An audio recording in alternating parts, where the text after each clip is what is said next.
ఈ నెల 28వ తారీఖున జరుగుతున్నటువంటి హర్తాల్కి వైఎస్ఆర్ కాంగ్రెస్ పార్టీ పరిపూర్ణమైనటువంటి మద్దతు విజయవంతం చేయవలసిందిగా పార్టీ శ్రేణులకు ప్రజలకు పిలుపు. 500 రూపాయలు 1000 రూపాయల నోట్ల రద్దు ఫలితంగా సామాన్యులకు కలుగుతున్నటువంటి కష్ట నష్టాలపై కేంద్ర ప్రభుత్వం మీద ఒత్తిడి పెంచేందుకు ఈ నెల 28వ తారీఖున జరుగుతున్నటువంటి హర్తాల్కు వైఎస్ఆర్ కాంగ్రెస్ పార్టీ విజయవంతం చేయవలసిందిగా పిలుపునిస్తోంది. దేశవ్యాప్తంగా వామపక్షాలు ప్రాంతీయ పార్టీలు చేస్తున్నటువంటి నిరసనలకు తన పూర్తి మద్దతును పలుకుతోంది. స్వచ్ఛందంగా దుకాణాలు, వాణిజ్య సంస్థలు, విద్యా సంస్థలు, రవాణా వంటివి స్తంభించేలా రెండు రాష్ట్రాల ప్రజలు ఈ హర్తాల్లో పాల్గొని ప్రజావాణిని వినిపించి విజయవంతం చేయవలసినదిగా పిలుపునిస్తోంది. 18 రోజులుగా ఓపిక పట్టినా ఫలితం లేదు. చర్యలు ఆశాజనకంగా ఏమాత్రమూ లేవు. ప్రజల కష్టాలను దృష్టిలో ఉంచుకొని సమాధానపరిచే చర్యలు ఉంటాయని మేమంతా ఆశించాం. అలాంటి చర్యలు లేకపోగా సామాన్యులకు మరింత కష్టపెట్టేలా మొన్ననే కేంద్ర ప్రభుత్వం మరిన్ని బిగింపులు ప్రకటించింది. పరిస్థితి పెనం మీద నుంచి పొయ్యిలోకి మారింది. కాబట్టే ప్రజల కష్టాలను అధికారంలో ఉన్నవారికి గట్టిగా తెలియజెప్పటం కోసమని రెండు రాష్ట్రాలలో ఈ నెల 28న ప్రజలంతా నిరసనలలో పాల్గొనాలని పిలుపును ఇస్తోంది వైఎస్ఆర్ కాంగ్రెస్ పార్టీ. ప్రజల కష్టనష్టాలను కేంద్ర ప్రభుత్వం దృష్టికి తీసుకువెళ్లే ప్రక్రియలో వైఎస్ఆర్ కాంగ్రెస్ పార్టీ అగ్రగామిగా మున్ముందు ఉంటుందని స్పష్టం చేస్తున్నాము.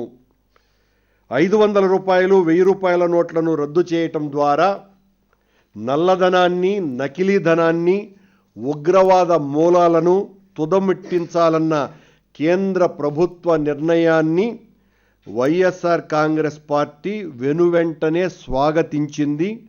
ఇప్పటికీ కూడా సమర్థిస్తూనే ఉన్నది. అయితే నిర్ణయం ప్రకటించిన తరువాత ఆ ఫలితం వలన సామాన్యులకు కష్టం నష్టం కలగకుండా ఎలాంటి చర్యలు తీసుకోనందున గత 18 రోజులుగా దేశం యావత్తూ తల్లడిల్లిపోతోంది, కునారిల్లిపోయింది. ప్రధానంగా పేదలు, మధ్యతరగతి ప్రజలు పడుతున్నటువంటి కష్టాలు నష్టాలు వర్ణనాతీతం. ఫలితంగా కుచేలులు బలి అవుతున్నారని అర్థం అవుతోంది. ఇదే విషయాన్ని మా పార్టీ నవంబర్ 9 నుంచి ప్రతిరోజు స్పష్టం చేస్తూ వచ్చింది. ప్రజల కష్టాలను వివరిస్తూ మా పార్టీ అధ్యక్షుడు శ్రీ వైఎస్ జగన్మోహన్ రెడ్డి గారు రాజమండ్రిలో పాత్రికేయ సమావేశం ద్వారా మరియు ఈ నెల 23వ తారీఖున ప్రధాని మోడీ గారికి ఉత్తరం రాయటం ద్వారా తన అభిప్రాయాలను వ్యక్తీకరించటం జరిగింది. ఆ తరువాత పరిణామాలను గమనిస్తే ఎక్కడా కరెన్సీ ఏమాత్రమూ లభించటం లేదు. బ్యాంకుల్లో పరిస్థితులు మరింత దారుణమైపోయాయి. ఏటీఎంలలో 100 నోటు కూడా రానటువంటి పరిస్థితి. మొత్తంగా ఏటీఎంలన్నీ మూతపడ్డాయి. పేదలు మధ్యతరగతి ప్రజల బాధలు మరింతగా పెరిగాయి.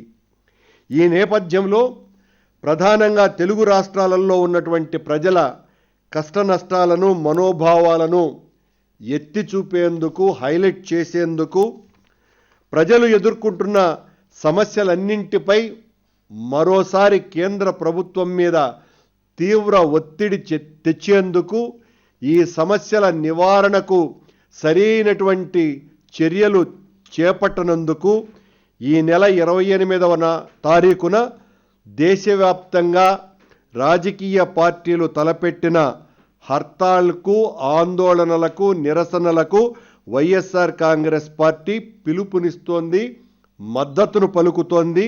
పార్టీ శ్రేణులు, ముఖ్యంగా ప్రజలు సంపూర్ణంగా ఈ పోరాటంలో భాగస్వాములు కావాలని, పాల్గొనాలని అధికారికంగా వైఎస్ఆర్ కాంగ్రెస్ పార్టీ పిలుపునిస్తోంది.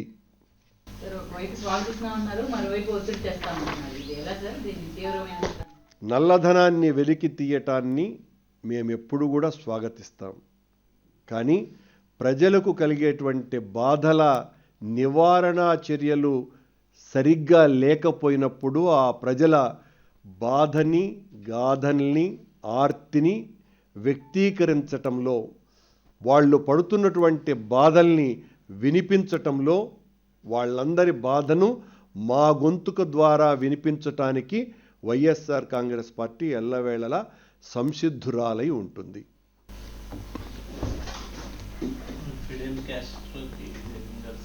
అవునండి. మహానేత, ప్రపంచంలో కమ్యూనిస్టు ఉద్యమాలకు ఒక జెండాగా ఉన్నటువంటి హిమవన్నగ స్వరూపుడు, విరాట్ స్వరూపుడు అయినటువంటి క్యూబా మాజీ ప్రధాని, అధ్యక్షుడు ఫిడెల్ కాస్ట్రో గారికి వైఎస్ఆర్ కాంగ్రెస్ పార్టీ పూర్తి సంతాపాన్ని తెలియజేస్తున్నది.